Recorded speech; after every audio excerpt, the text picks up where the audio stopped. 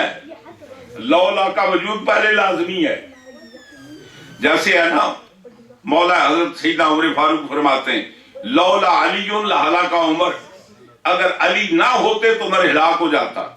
علی کا وجود موجود ہے، یہ مطلب نہیں کہ اگر علی کو پیدا کرنا مقصود نہ ہوتا تو اس کا پھر حضرت عمر فاروق کو فائدہ کیا تھا؟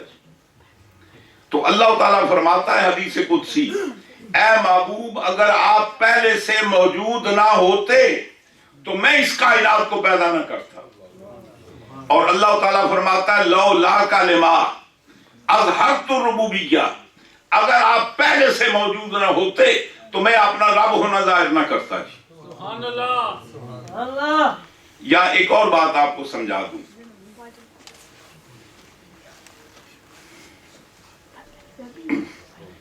اللہ تبارک و تعالی اس کے جو اوصاف ہیں، اللہ تعالیٰ کی صفات کی 4 اقسام ہیں۔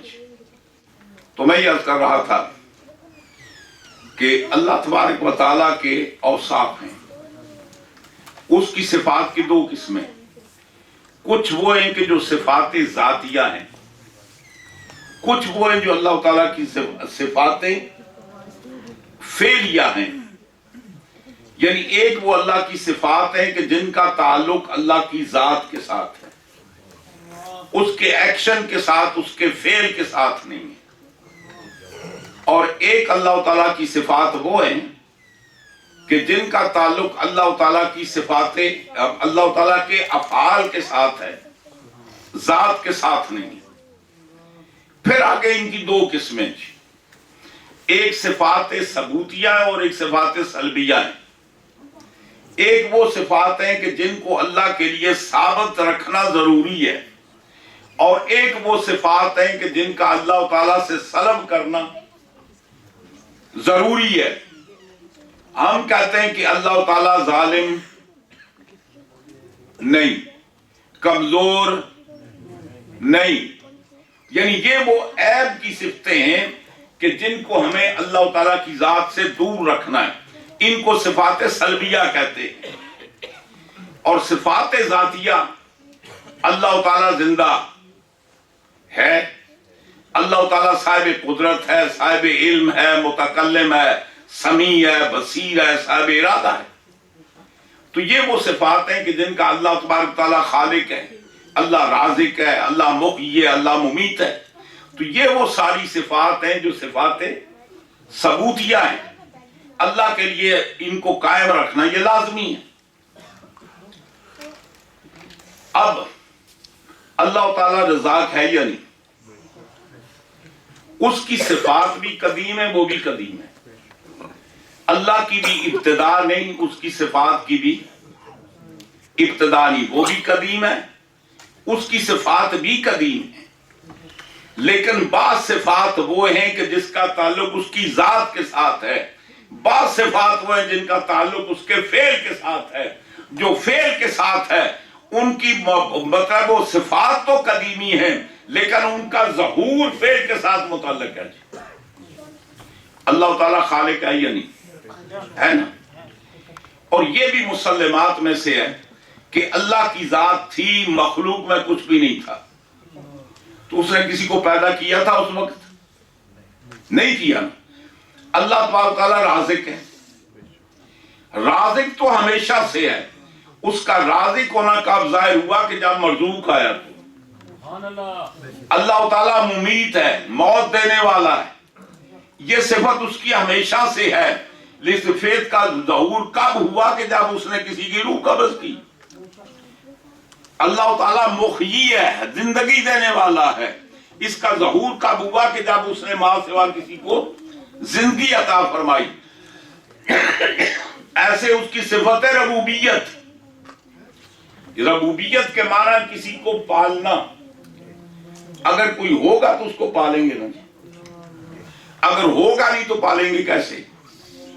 تو اللہ تعالیٰ ارشاد فرماتا ہے محبوب اگر آپ اگر نہ ہوتے نا تو میں اپنا رب ہونا بھی ظاہر نہ کرتا، نہ کسی کو پیدا کرتا، نہ کسی کا رب بنتا۔ یہ میری صفات کا بھی ظہور کا سبب آپ ہیں۔ فرمایا یہ جو کائنات کو وجود بخشا ہے نا اس کا سبب بھی آپ ہیں۔ کلام پاک میں اللہ تعالیٰ ارشاد فرماتا ہے وَمَا خَلَقْتُ الْجِنَّ وَالْإِنسَ إِلَّا لِيَعْبُدُونِ۔ اب میں آپ سے ایک بات پوچھتا ہوں، عبادت پہلے یا معرفت پہلے؟ جب آپ پہچانیں گے نہیں کسی کو، جب بیٹا باپ کو پہچانے گا نہیں تو ابا کہے گا، جب کسی کو پتہ ہی نہیں رسول کیا ہوتا ہے تو رسول اللہ کہے گا۔ پہلے چیز معرفت ہے، معرفت کے بعد عبادت ہے۔ اس لیے تمام مفسرین کرام فرماتے ہیں لیعبدون کا معنی ہے لیعرفون، میں نے اس لیے جنوں انس کو پیدا کیا کہ مجھے پہچانے۔ اب پیدا ہوتے تو پہچان سکتے ہی نہیں۔ کبھی کبھی ایسے ہوتا ہے محفل میں کوئی بزرگ تشریف لاتے ہیں جن کو زندگی میں پہلے آپ نے نہیں دیکھا جی، تو ان کی انٹروڈکشن کیسے ہوتی ہے، تعارف کیسے ہوتا ہے؟ وہ جو اس سے متعارف ہے نا وہ آپ کے سامنے تعارف کراتا ہے جی، یہ فلاں بزرگ ہیں، ان کا نام یہ ہے، فلاں خاندان سے تعلق رکھتے ہیں، فلاں علاقے سے تعلق رکھتے ہیں، اگر وہ شاگرد ہیں تو فلاں استاد کے شاگرد ہیں، اگر وہ مرید ہے تو فلاں پیر کے مرید ہیں، یعنی اگر کسی سلسلے سے منسلک ہیں تو فلاں سلسلے سے، یہ سارے تعارفی کلمات ہیں۔ لیکن یہ ہے کہ وہ تعارف کرانے والا کوئی ہونا چاہیے۔ اب اللہ تعالیٰ فرماتا ہے کہ میں، اور چنانچہ دوسری حدیث ہے اللہ تعالیٰ فرماتا ہے، حدیث قدسی ہے، اللہ تعالیٰ فرماتا ہے کنت کنزا مخفیا فاحببت ان اعرف فخلقت الخلق فخلقت نور محمد صلی اللہ علیہ وآلہ وسلم۔ اللہ تعالیٰ فرماتا ہے کہ میں مخفی خزانہ تھا، میں نے چاہا کہ میں پہچانا جاؤں، مجھے لوگ پہچانیں گے نہیں تو سجدہ کیسے کریں گے، پہچانیں گے نہیں تو مجھے خدا کیسے مانیں گے، پہچانیں گے نہیں تو اپنی دعائیں لے کر میری بارگاہ میں کیسے آئیں گے، پہچانیں گے نہیں تو میری بارگاہ میں جبیں سائی کیسے کریں گے۔ تو میں نے چاہا کہ میں پہچانا جاؤں، پھر میں نے مخلوق کو پیدا کیا۔ الخلق کے اوپر الف لام، اس سے مراد سرکار کی ذات، الخلق کو سرکار کو پیدا کیا۔ اللہ تعالیٰ نے پہلے اپنے محبوب کو پیدا کیا، کروڑوں برس اپنے قرب میں رہ کر اپنی ذات کو مصطفیٰ کے سامنے متعارف کیا، اپنا تعارف خود کیا، اور پھر فرمایا کہ اب ساری کائنات کو تعارف آپ نے کرانا۔ تو سرکار دو عالم صلی اللہ علیہ وسلم پوری کائنات کو اللہ سے متعارف کرنے کے لیے تشریف لائے۔ اس لیے حضور سیدی اعلیٰ فرماتے ہیں کہ وہ جو نہ تھے تو کچھ نہ تھا، وہ جو نہ تھے تو کچھ نہ تھا، وہ جو نہ ہوں تو کچھ نہ ہو، جان ہے وہ جہان کی، جان ہے تو جہان ہے۔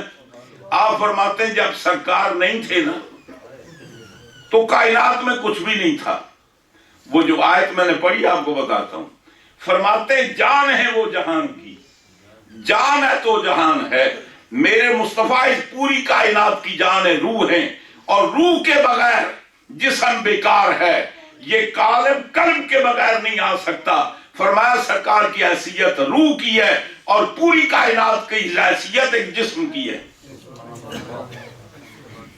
اور ایک اور دوسرے نعت میں فرماتے ہیں کہ یہ جو تمہیں اس دنیا کے اندر رنگینی نظر آتی ہے، یہ عالم ہست و بود نظر آتا ہے، یہ دنیا کے اندر حسن و جمال نظر آتا ہے، تمہیں پتہ یہ کس کا صدقہ ہے؟ انہی کے دم قدم سے باغ عالم میں بہار ہے، انہی کے دم قدم سے باغ عالم میں بہار۔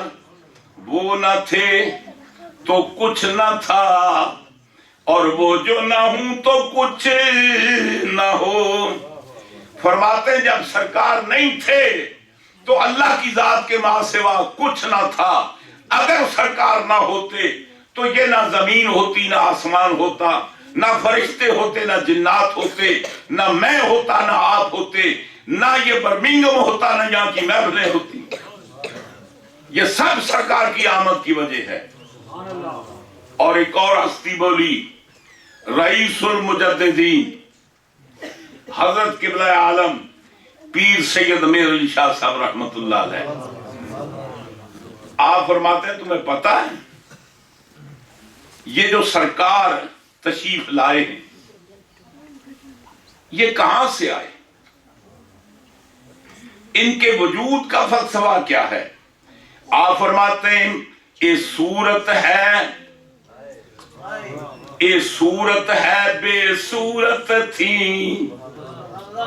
فرماتے ہیں یہ جو تمہیں صورت نظر آتی ہے، کبھی تمہیں قیام میں نظر آتی ہے، کبھی تمہیں رکوع میں نظر آتی ہے، کبھی تمہیں سجدوں میں نظر آتی ہے، کبھی یہ تمہیں حلیمہ سعدیہ کی بکریاں چراتے ہوئے نظر آتی ہے، کبھی یہ دشمنوں کے پتھر کھا کر لہو ہوتی نظر آتی ہے۔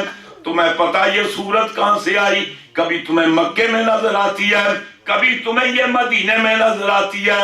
یہ صورت ہے بے صورت تھی، یہ صورت ہے بے صورت تھی، بے صورت ظاہر صورت تھی۔ فرماتے ہیں یہ جو صورت ہے تمہیں پتا ہے یہ کس کا مظہر بن کر آئے؟ فرماتے ہیں یہ اس کا مظہر بن کر آئے جو صورت نہیں رکھتا۔ میں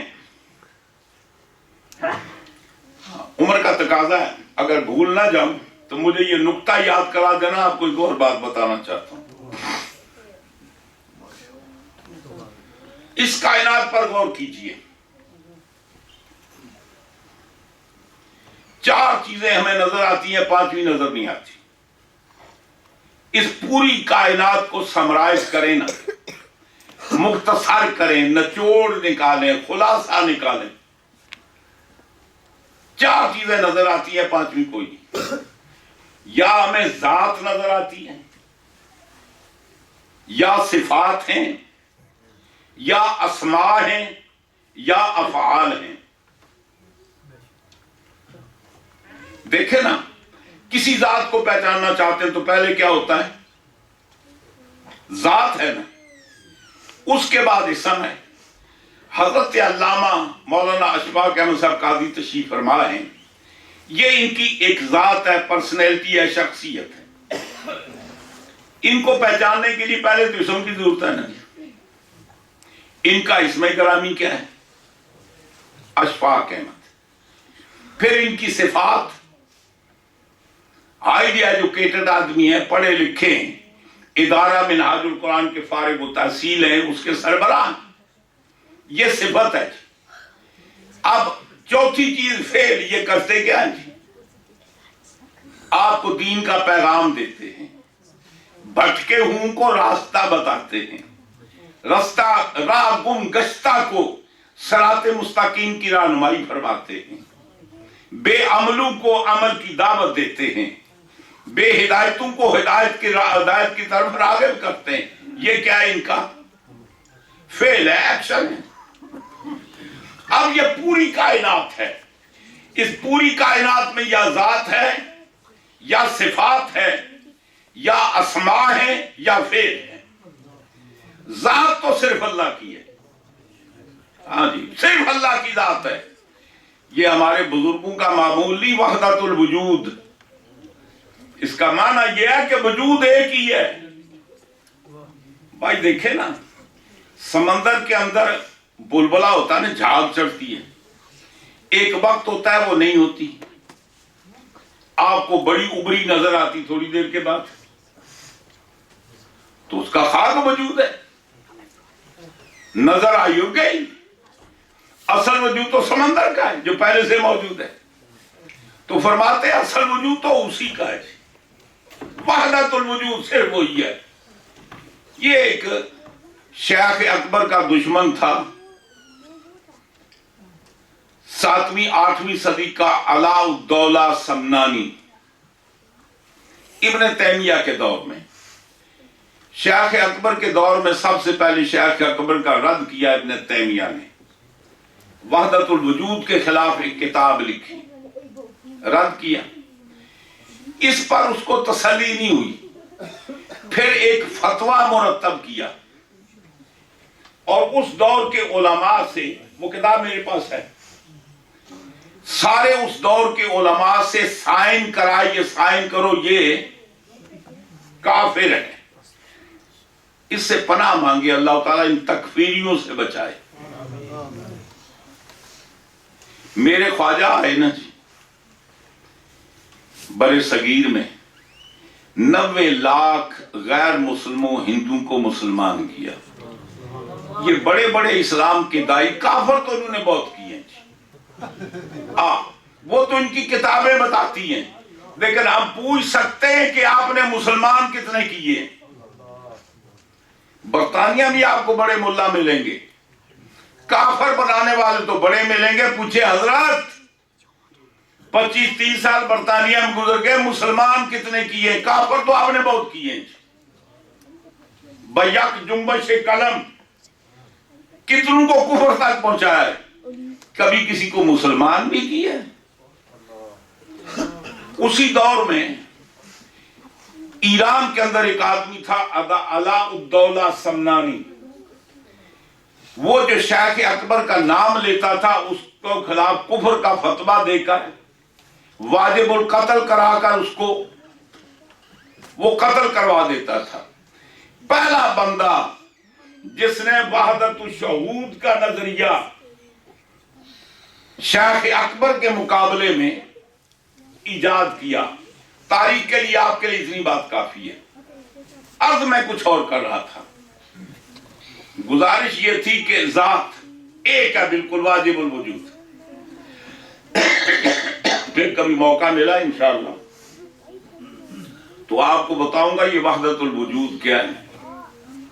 یہ کسی مولوی کی خانہ دار بات نہیں، یہ سرکار کی تعلیمات ہیں، یہ مولا کائنات کی تعلیمات ہیں، حسنین کریمین کی تعلیمات ہیں، اور سب سے بڑے اس کے مبلغ امام زین العابدین ہیں، پھر باجید بستامی ہیں، جنید بغدادی ہیں، شیخ شبلی ہیں، عبد القادر جیلانی ہیں، مولانا عبد الرحمن جامی ہیں، خواجہ باقی باللہ رحمت اللہ علیہ ہیں، بڑے بڑے اکابر حضرات۔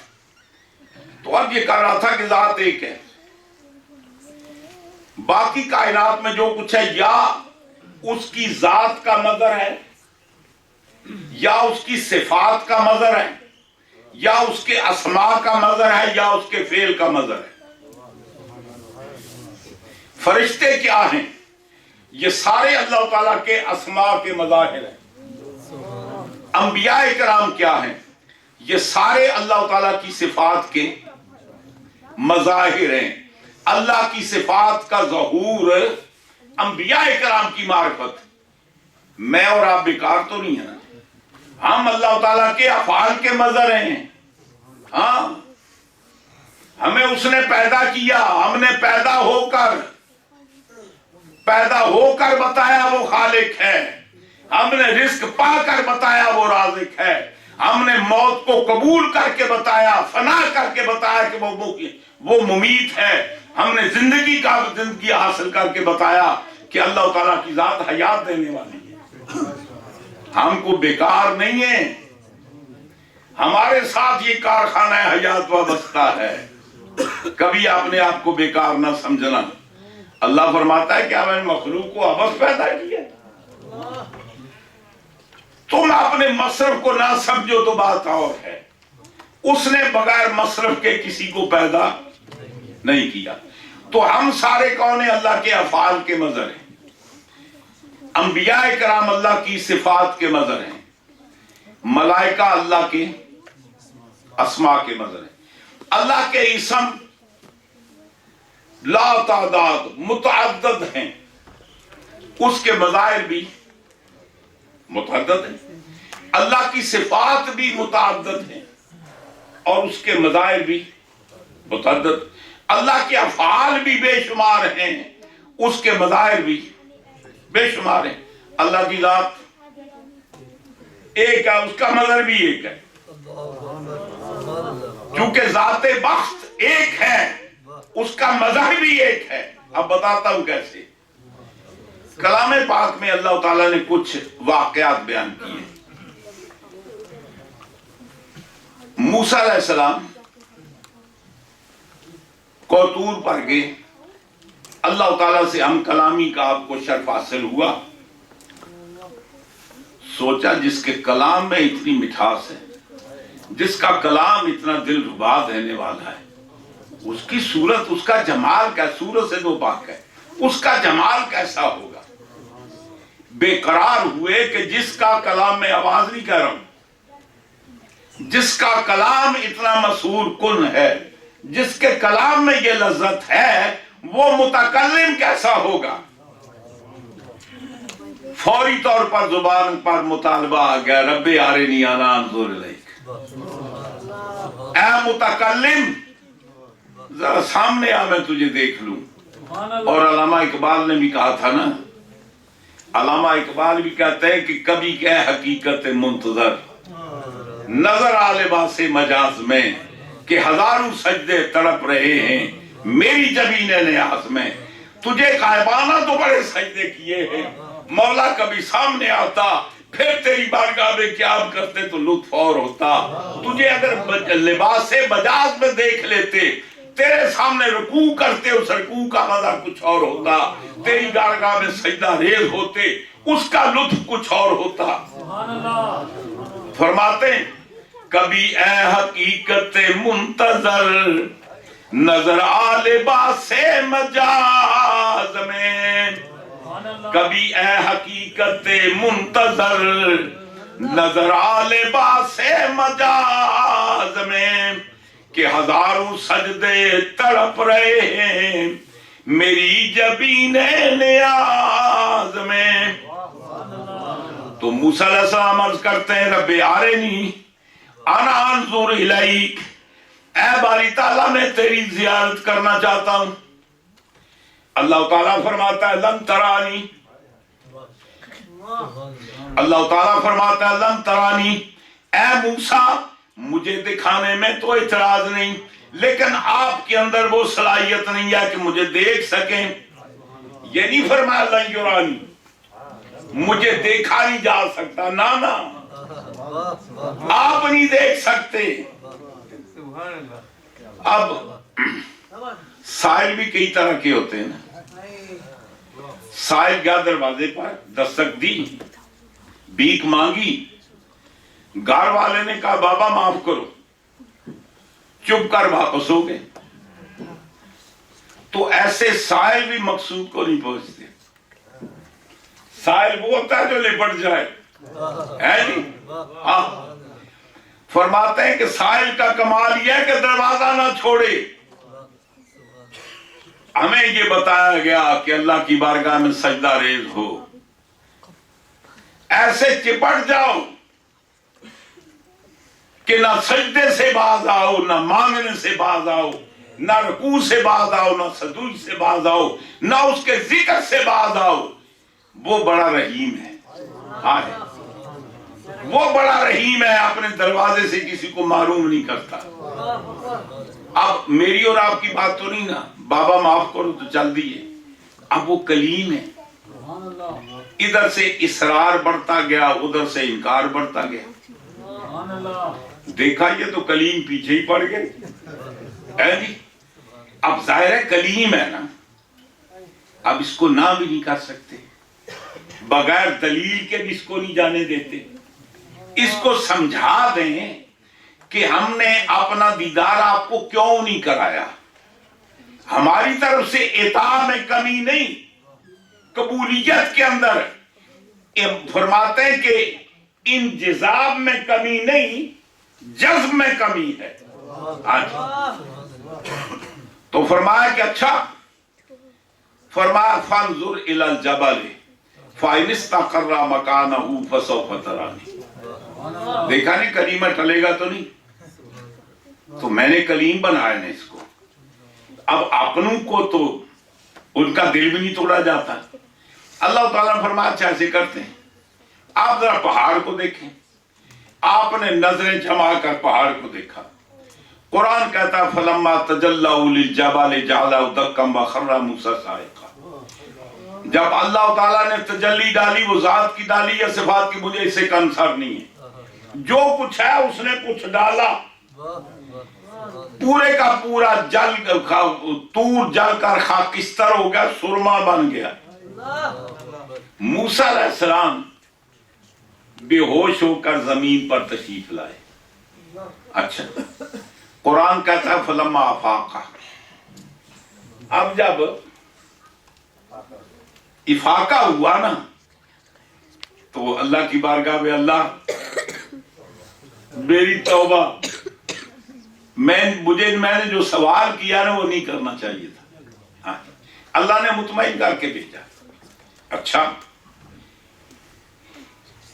ابراہیم علیہ السلام اللہ کی بارگاہ میں عرض کرتے ہیں باری تعالیٰ، اے باری تعالیٰ کہ آرنی کیف تحیی الموتیٰ، تو مجھے یہ بتا کہ تم مردے کیسے زندہ کرتا ہے۔ ایمان تو ہے، مشاہدہ کرنا چاہتا ہوں، دیکھنا چاہتا ہوں۔ اللہ تعالیٰ نے فرمایا کوئی بات نہیں، خود اربعۃ من الطیر، 4 پرندے پکڑ لیں اور اپنی طرف ان کو ہلا لیں، ثم جعل كل جبل منہن جزءا، اور ان کو کیما کرے، ٹکڑے ٹکڑے کر کے مختلف پہاڑوں کے اوپر رکھ دے، ثم ادعوہن، پھر آپ ان کو نام لے کر بلائی، یاتین کا سایہ، بلا تاخیر نبی کے بلاوے پر فوراً آئیں گے۔ اب جب وہ مشاہدہ ہوا نا تو کہتے ہیں رب ارنی کیف تحیی الموتیٰ قال اولم تؤمن۔ اللہ نے فرمایا کہ آپ کا ایمان نہیں؟ فرمایا قال بلا، کیوں نہیں؟ ولکن لیطمئن قلبی، مشاہدہ کرنا چاہتا ہوں۔ جب وہ مشاہدہ ہو گیا تو کہتے باری تعالیٰ اب میں نے مشاہدہ کر لیا کہ تم مردوں کو زندہ کر سکتا ہے۔ عزیر علیہ السلام بیت المقدس کی بستی میں جا رہے ہیں، شہر تباہ ہوا دیکھا تو دیکھا یہ دوبارے کیسے یہ شہر آباد ہو سکتا ہے، یہاں رونقیں ہو سکتی ہیں، مارکیٹیں پھر کھل سکتی ہیں، دکانیں سج سکتی ہیں، یہ کیسے ہوگا؟ یعنی مطالبہ نہیں کیا، تعجب کا اظہار کیا۔ او کالذی مر علی قریۃ وہی خاویۃ علی عروشہا قال انا یحیی ہذہ اللہ بعد موتہا، وہ اللہ اس کو شہر کو کیسے آباد کرے گا؟ فاماتہ اللہ مئۃ عام، 100 سال کے لیے۔ ایک ہے ماتا یموت تو مر جانا جی، ایک ہے اماتہ باب فعال ہے، موت مرے نہیں، موت طاری کر دی۔ ثم بعث، پھر ان کو اٹھایا، پوچھا کم لبثت، اچھا حضرت کتنا عرصہ یہاں ٹھہرے تھے؟ ان کا یوم و بعد یوم، دن یا دن کا تھوڑا سا حصہ۔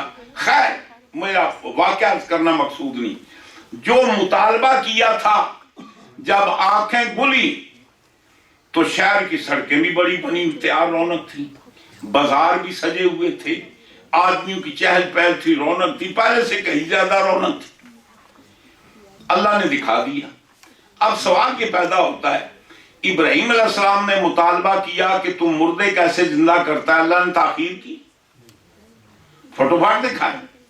عزیر علیہ السلام نے مطالبہ بھی نہیں کیا، تعجب کا اظہار کیا، فرمایا میرا نبی ہو تعجب ہو، فوری طور پر مشاہدہ کروا دیا۔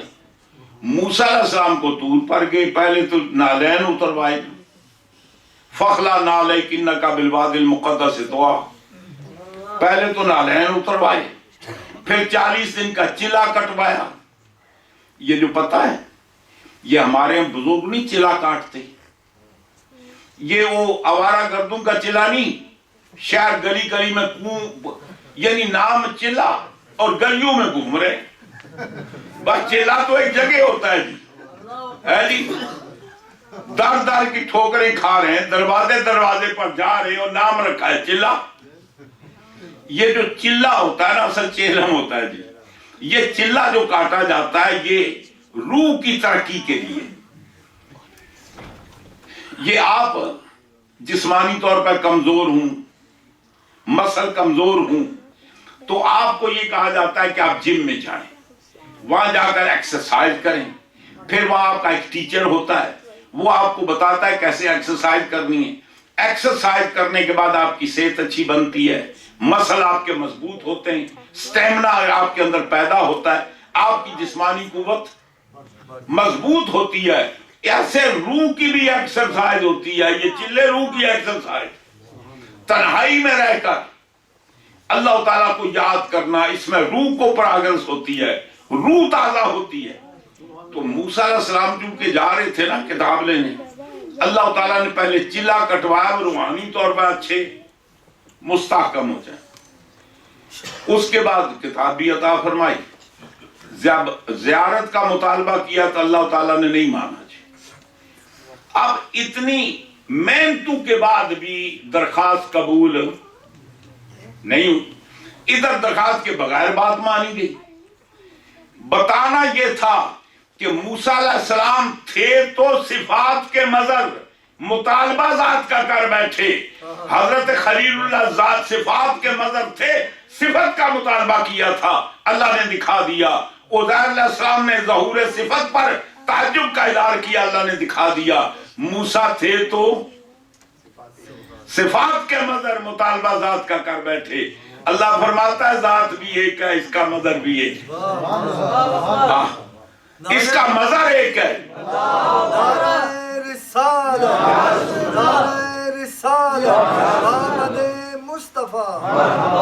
آقا فرماتے ہیں اٹھے جو کسرے دنا کے پردے،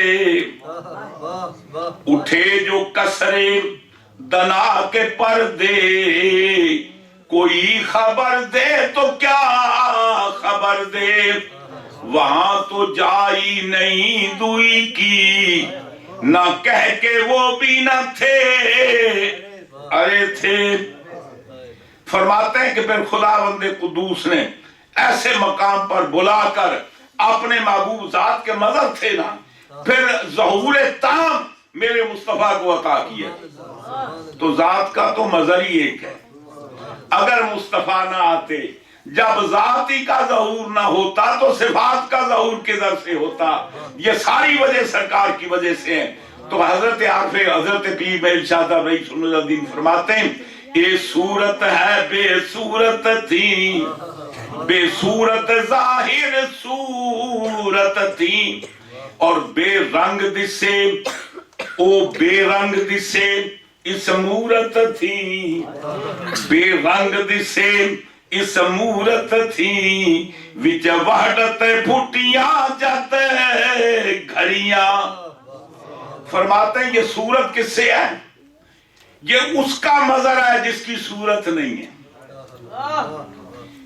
فرماتے ہیں کہ وہ بے مثال کیوں ہے، بے کیف بے چون کیوں ہے، بے رنگ دسے اس مورت تھی، اس لیے جب اس کے ظہور کا جواب نہیں مظہر کا تو اصل کا جواب کیسے ہو سکتا ہے؟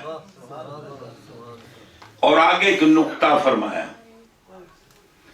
آپ فرماتے ہیں وچ وحدت پھٹیاں جد گھڑیاں. یہ جو نہیں ہے ٹائم اور سپیس یہ کب شروع ہوا جی؟ یہ فلسفی بحث کرتے ہیں کہ ٹائم پہلے یا سپیس پہلے ہے. ارے بھائی پہلے تو مصطفیٰ ہے، یہ ساری بات کی باتیں. تو اور حضرت آپ فرماتے ہیں کہ دو چیزیں ہیں، وحدت اور کثرت. وحدت صرف اللہ کی ذات ہے، اللہ کے ماں سوا جو کچھ ہے وہ کیا ہے؟ وہ کثرت ہے. فرماتے ہیں کہ وہ وحدت میں تھا، وَكَانَ اللَّهُ وَلَمْ يَكُنْ مَعَهُ شَيْءٌ. اللہ تھا، اللہ کے ساتھ کچھ بھی نہیں تھا. وحدہ لا شریک تنہا تھا. اب جب اس نے چاہا کہ اس کا ظہور ہو، اس کے مظاہر ہوں، تو پھر وحدت نے کثرت، وحدت سے کثرت نے جنم لیا، وحدت نے کثرت کو پیدا کیا. فرماتے ہیں وچ وحدت پھٹیاں جد گھڑیاں. فرماتے ہیں اس وحدت کے اندر جب یہ کثرت نے جنم لیا تو وہ جنم لینے والی جو پہلی صورت تھی جو خدا کی مظہر بن کر آئی وہ مصطفیٰ کی ذات تھی. اچھا ایک بات بتاؤں، اللہ ایک ہے نا جی، اللہ تعالیٰ یہ نمبر والا ایک نہیں جی. یہ جو نمبر نہیں کہتے 1 2 3 4 5 6 7 یہ جہاں سے نمبر شروع ہوتا ہے، اللہ یہ ایک نہیں ہے. اللہ حقیقی ایک ہے، اس کے بعد دو بھی ہوتا ہے، اور یہ دو کے بغیر ایک ہو نہیں سکتا جی. وہ دوئی کا محتاج نہیں ہے. آپ سے ایک سوال کروں، ماشاءاللہ پڑھے لکھے لوگ ہیں، میتھ بھی جانتے ہیں، آپ بتا سکتے ہیں ایک کی ڈیفینیشن کیا ہے؟ کوئی آپ سے پوچھے گا 1 کیا ہوتا ہے، کیا بتائیں گے؟ جی نہیں کوئی نہیں، جو آپ کو آتا ہے بولیں. کوئی آپ سے پوچھے کہ ایک کی ڈیفینیشن کیا ہے؟ سب سے پہلے. دو کی ڈیفینیشن یہ ہے کہ ایک کی ڈیفینیشن کیا؟ دو کا آدھا. ایک کی ڈیفینیشن کیا ہے؟ نصف الاثنین الواحد ما ہوا الواحد نصف الاثنین. واحد دو کے آدھے کو کہتے ہیں. اب یہ جو آپ کا ایک ہے نا، یہ پہلے دو مانیں گے تو پھر ایک مانیں گے. یہاں یہ ڈیپینڈ کرتا ہے کثرت کے اوپر جی. یہ وحدت وہ ہے جو کثرت کی محتاج ہے، وہ وحدت وہ ہے کہ جس سے کثرت آئی ہے. ہاں جی، آپ اسی کو سمجھیں. آپ سے کو پوچھے جناب دو کس کو کہتے ہیں؟ 1 + 1 2. 3 کس کو کہتے ہیں؟ 2 + 1 3. 3 + 1 4. اور 9 پر جا کر اینڈ ہو جاتا ہے کام. چھوٹے سے چھوٹا جو عدد ہے وہ کیا ہے؟ وہ ایک ہے. بڑے سے بڑا عدد وہ آگے تو ملانے پڑتے ہیں نا جی. دو ملا کر اس کو اضافہ کرتے ہیں. عدد سب سے بڑا 9 ہی ہے جی. وہاں جا کر معاملہ ختم ہو جاتا ہے جی. خیر میں یہ بات آپ کو ریاضی کی نہیں، میں اور بات بتانا چاہتا ہوں. پیر صاحب فرماتے ہیں وچ وحدت پھٹیاں جد گھڑیاں. اب وہ وحدت تھی جب خدا بندے قدوس نے یہ چاہا. اب وحدت کے علاوہ اس کے محبوب بھی آئے تو پہلی شخصیت جس کا وجود مادے وجود میں آیا وہ سرکار کی ذات ہے. اب پڑھیے شعر. یہ صورت ہے بے صورت تھی، یہ صورت ہے بے صورت تھی، بے صورت ظاہر صورت تھی، اور بے رنگ دسے او بے رنگ دسے اس مورت تھی. فرماتے جب اس کی مثال کوئی نہیں تو پھر لیسا کمثلہ شیء پر اس کی مثال کہاں ہو سکتی ہے؟ جب مظہر بے مثال، جب مطلب ہے کہ مظہر بے مثال ہے تو پھر مظہر بھی بے مثال ہے. اور آگے فرماتے ہیں کہ اچھا اب بات یہ ہوئی کہ یہ کہاں سے آئی صورت؟ وہاں سے ظاہر بن کر. اب جب اللہ کا پوچھنا چاہیں گے تو کس کے پاس جائیں گے جی؟ بھائی دیکھیں نا، اللہ تعالیٰ نے جس کو اپنے ظہور کے لیے بھیجا، اب ہم جب اس کے پاس جائیں گے تو کس کے ذریعے جائیں گے؟ بلا تمثیل آپ کو بات عرض کر دیتا ہوں. آدم علیہ السلام سے لے کر سرکار تک جتنے نبی تشریف لائے، انبیاء کے علاوہ کیا اللہ تعالیٰ نے ڈائریکٹ کسی غیر انبیاء سے اپروچ کی ہے؟ اگر وہ کرنا چاہے تو محتاج ہے کسی نبی کا؟ نہیں. وہ کسی فرشتے کا محتاج نہیں، کسی نبی کا محتاج نہیں، حتیٰ کہ سرکار ہی کیوں نہ ہو، وہ تو کسی کا محتاج نہیں ہے. اگر وہ اپنے نبی تک اپروچ کر سکتا ہے تو مجھ اور آپ تک نہیں کر سکتا؟ بالکل کر سکتا ہے. وہ بغیر وسیلے کے اپروچ کر سکتا ہے لیکن کرتا نہیں، کی نہیں. تو ہمیں بتانا چاہتا ہے اور میں کر سکتا ہوں جو کام میں نے نہیں کیا، وہ تم جو نہیں کر سکتے وہ کیسے کر رہے ہو؟ اور میری اپروچ اس کے ذریعے سے ہے، تم اس کو چھوڑ کر میرے پاس کیسے آ سکتے؟ تو اللہ تعالیٰ فرماتا ہے وَلَوْ أَنَّهُمْ إِذْ ظَلَمُوا أَنفُسَهُمْ جَاءُوكَ، اگر یہ اپنی جان پر ظلم کر بیٹھے میرے پاس آنے کی ضرورت نہیں. اور مجھے تو یہ جانتے ہی نہیں، میری معرفت تو آپ کی معرفت ہوئی نا، تو آپ کے پاس آئیں، آپ کے پاس آ کر پھر یہ آپ کو گواہ بنا کر میرا ذکر کریں، پھر آپ ان کی سفارش کر دیں، مور لگا دیں، سٹیمپ تصدیق کر دیں. لَوَجَدُ اللَّهَ تَوَّابًا رَحِيمًا، پھر اللہ ان پر توجہ بھی کرے گا اور رحم بھی کرے گا. تو اب یہ کر رہا تھا، آگے پیسا فرماتے ہیں دس صورت را بے صورت دا، دس صورت را، یہ جو صورت وہاں سے آئی ہے یہ تمہیں اس بے صورت کا راستہ بتاتی ہے، کہیں ڈائریکٹ پہنچنے کی کوشش نہ کرنا. یہ صورت جو وہاں سے آئی ہے یہی تمہیں اس تک پہنچا سکتی ہے. دس صورت را بے صورت دا، توبہ را کی عین حقیقت دا، توبہ را کی عین حقیقت دا، ایک کم نہیں بے سوجت دا، کوئی ورلیاں موتی لے تریاں. آپ فرماتے ہیں سورت کا کام کیا ہے؟ یہ اس پہ سورت کا راستہ بتاتی ہے. اس تک جانا ہے تو میرے قدموں میں آ جاؤ، اس کی بات بارگاہ تک پہنچنے کا راستہ یہ ہے. اور فرمایا کہ صرف یہ راستہ ہی نہیں بتاتے بلکہ اس کے ساتھ بھی ملا دیتے ہیں، حقیقت تک پہنچا دیتے ہیں. اور راستہ تو ہم سب بتا سکتے ہیں. ہم سے کوئی آدمی پوچھتا جی فلاں جگہ جانا کیسے کرنا، آپ کہتے ہیں یہاں سے اسٹریٹ آن، پھر آگے فرسٹ رائٹ، سیکنڈ لیفٹ، پھر فرسٹ، پھر رائٹ، فلاں.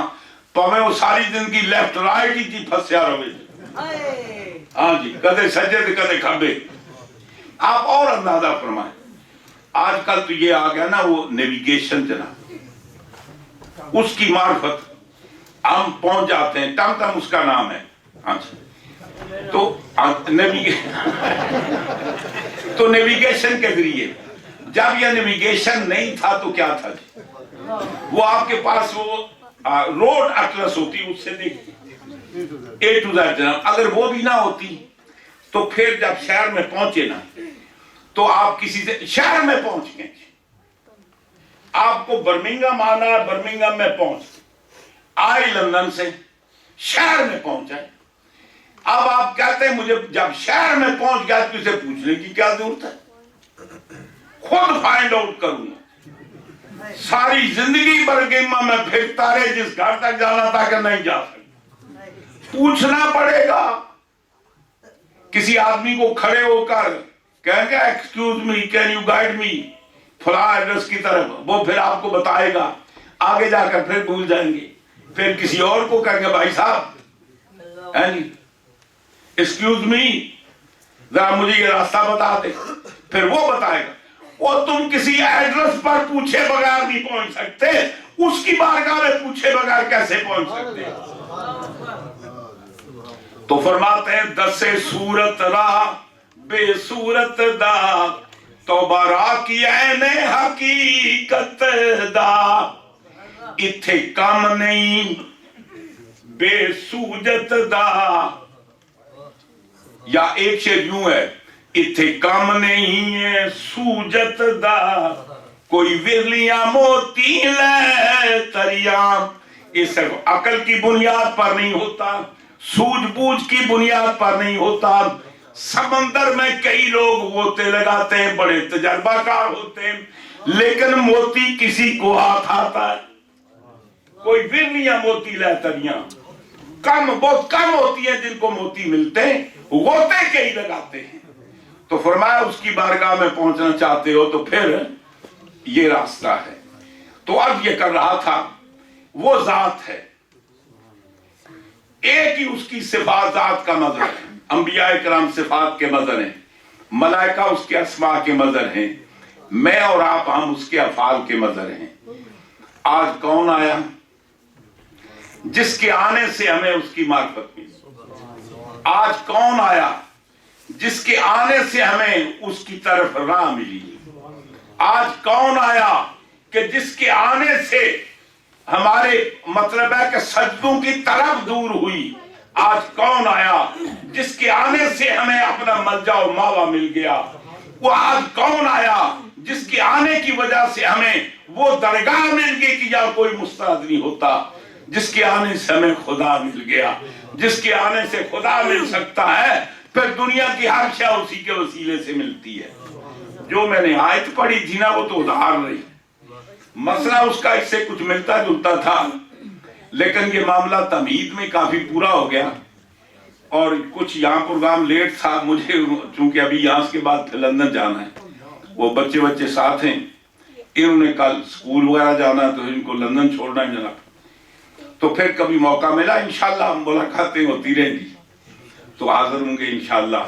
یہ جو آیت میں نے پڑھی یہ ادھار رہی. اصل عنوان تو اسی پر عرض کرنا تھا. جاتے دو باتیں عرض کرتے چلوں, کیونکہ سرکار کی یہ ولادت ہے, میلاد. اکثر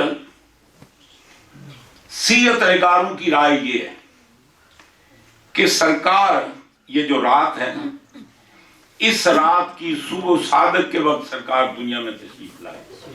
جب رات جا رہی تھی دن آ رہا تھا. دومیل دن اور رات کے دومیل کے اندر سرکار دنیا میں تشریف لائے. علماء کرام اس کی حکمت لکھتے ہیں کہ سرکار نے دونوں کو نوازا.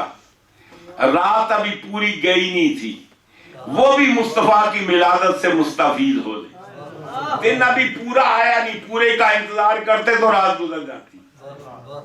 اسی لیے آپ کو پتا شرعی دن کب شروع ہوتا ہے؟ یہ دن کی دو, ایک شرعی دن ہے ایک عرفی دن ہے. عرفی دن سورج طلوع ہونے سے شروع ہوتا ہے, شرعی دن روزے سے شروع ہوتا ہے. اور عرفی رات سورج غروب ہونے سے شروع ہوتی, سورج طلوع ہونے پر ختم ہوتی. یوں سمجھیے کہ جب سرکار پیدا ہوئے تو عرفی رات تھی, شرعی دن تھا. میرے مصطفیٰ نے دونوں کو نوازا.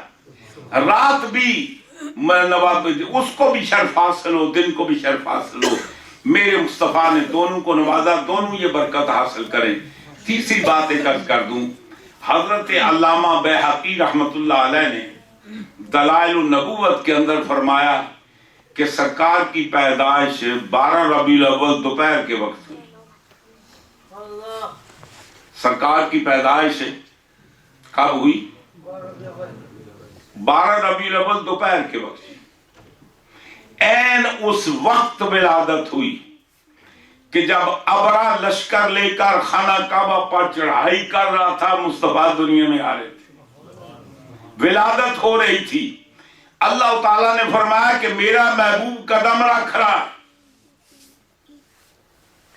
اب اس کے آنے کے بعد اگر خانہ کعبہ برباد ہو جاتا ہے تو میرے محبوب کی آمد کی توہین ہے، حضور کے قدمان کا صدقہ۔ اور آگے فرماتے ہیں حضرت ام ایمن برکت بی بی وہ بھی روایت فرماتی ہیں، حضرت شفا عبد الرحمن ابن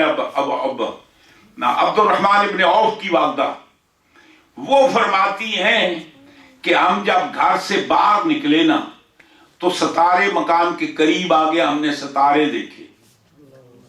آپ فرماتے ہیں اس کا مطلب ہے کہ دن کا وقت تھا، اگر رات ہوتی تو ستاروں کو نظر آنے کے لیے نیڑے آنے کی ضرورت نہیں، وہ تو نظر آتے ہیں۔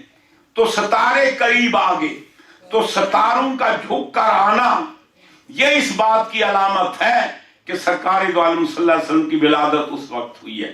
بہرحال سرکار کا نوازنا تھا، حضور نے اپنے قدوم محمد رسول سے اس کائنات کو نوازا، اور ہم اللہ تعالیٰ کا اتنا شکریہ ادا کریں اتنا کم ہے کہ اللہ تعالیٰ نے ہمیں حضور کا غلام ہونے کا، حضور کے امتی ہونے کا، حضور کا کلمہ گو ہونے کا اللہ تعالیٰ نے ہمیں یہ عزت اور وقار عطا فرمایا۔